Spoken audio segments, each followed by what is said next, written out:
Munchlake, the Associate Director of the Nebraska Edge Program at the University of Nebraska-Lincoln. And I'm Mark Hendricks, System Administrator at CIT at the University of Nebraska-Lincoln. Welcome. Throughout the Security Squad series, we've talked about different types of protection for your computer system. Your computers, especially if connected to the internet, are subject to all sorts of security threats. With the right knowledge, hackers could connect to your computer and have complete access to all your files. They could send spam using your email account or retrieve sensitive customer information. Any of your computers that are continually on the internet are especially susceptible. So Mark, let's talk about how you protect your computer information from intrusion. Sure. The first line of defense should be your firewall. I like to compare it to the defensive line of a football team. Those guards on the front line need to hold their ground and not let the offensive line gain yardage. In the same way, you need a strong defense against those who are trying to score with your privacy information. A firewall is a program or hardware device that guards what's coming through the internet into your computer. It checks for suspicious activity and blocks it out. For example, let's say a hacker was using a software robot that continually asked for your computer's IP address. The firewall would block this activity or any other unauthorized request until you gave it permission. That would be a quarterback sack. That's a good thing. There are two types of firewalls. There's software and hardware. As usual, I like layers, and you'll want both. Okay, so can you tell me what is a hardware firewall and what is a software firewall? A hardware firewall, like this cheap piece here, is a separate piece of network equipment that is installed between the internet source and your computer or network. Most hardware firewalls use a web-based interface to configure its access rules, or ACLs. A small business hardware firewall normally costs under $100, I should say inexpensive piece, and may be combined with your cable or DSL router. Software firewalls are programs installed on each computer that also controls access. Together, the two systems give you a double layer of protection. Okay, so that's easy to understand. How do firewalls actually work then? Good question. Firewalls work by controlling the access in and out of the company's network or computers. For example, if an IP address, which is a unique number assigned to a computer or a computer device, network device, is attacking the company's network, the firewall can be set to deny that IP address. Likewise, firewalls can recognize and deny specific domain names, specific URLs, and specific protocols such as web protocol, HTTP, or FTP for FTP servers.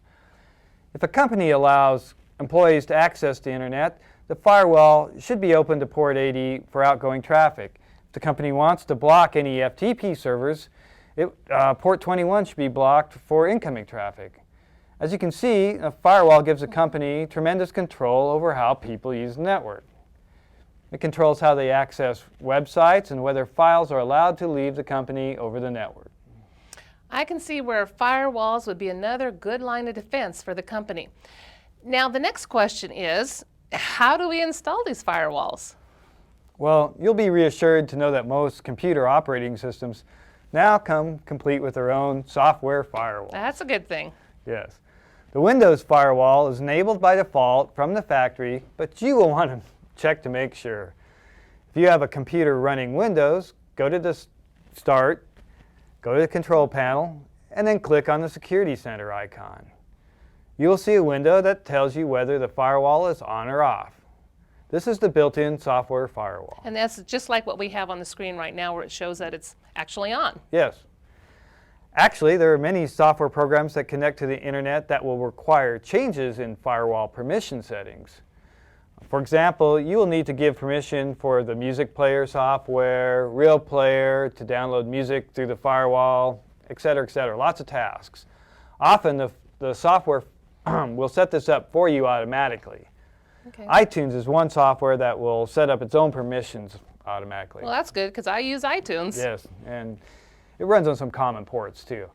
Make sure your firewall is enabled on every computer in your office. Even just one computer that does not have its firewall activated leaves your whole office susceptible. We're all in this together. Yes, we are. If your service provider says they have a firewall on their system that will work for you, you should still set up your own firewall on your computers or network for added security. Okay. Well, we've heard that Mac computers are a little bit more safe, but is that true? Should Mac owners install a firewall? No, the Mac OS comes with its own firewall in Leopard. It can be accessed by choosing System Preferences in the Apple menu. Click on the security icon and then click on the firewall tab. Well, good. It's glad to know that some computers, especially the newer ones, have built-in firewalls. What if someone has an older computer? What should they do? They can install commercial firewall software depending on the complexity and security needs of your business and data. You may decide to buy a more sophisticated firewall system. The thing is, you should only use one software firewall at a time. Okay, well, that's good advice. From your description, it sounds like the firewalls can filter out information from coming in and going out. How much control does the user have in deciding what gets in and what doesn't get in? Well, there are different levels of security in firewalls, and you kind of got to do what makes sense for your business. They range from allowing all incoming and outgoing internet traffic, which really isn't much of a firewall, to restricting most access. Most companies will have a level somewhere in between. By default, most computers are set to be at the Allow All Incoming Connections mode. You'll probably want to change that to set access for specific services, once again like your music player or real player, and put it in that specific service mode. Okay. You can then choose what type of connections you want to allow on your system. You will also want to make sure your network is behind the firewall and is configured to allow file sharing between your office computers so the firewall doesn't impede on the workflow between your employees. Well, that's good advice if you're working in an office that's a little bit larger that has a network computer. I do know that it's possible to use remote access to use your home computer or to get into your office computer. For an example, that employee that works at home can gain access to their computer networks at the office. How does that work? Can you better tell us what goes on with that? Modern remote desktops like Apple Remote Desktop or the Windows Remote Desktop actually require you to allow access to your firewall when they're set up correctly. They're great tools for remotely monitoring or configuring machines that maybe your office has several locations. But software like PC Anywhere or VPN lets you access that computer from that remote location, but it opens a small opportunity for hackers to get into your computer. Prior to setting up remote access, refer to your software documentation to make sure you have set up security protocols at a high level. And once again, those things are usually password protected, so have a good password. Oh, that's good advice. Thanks, Mark. I already feel much more secure already. I just remember that a firewall is something like a football defensive line that protects me against those offensive hackers.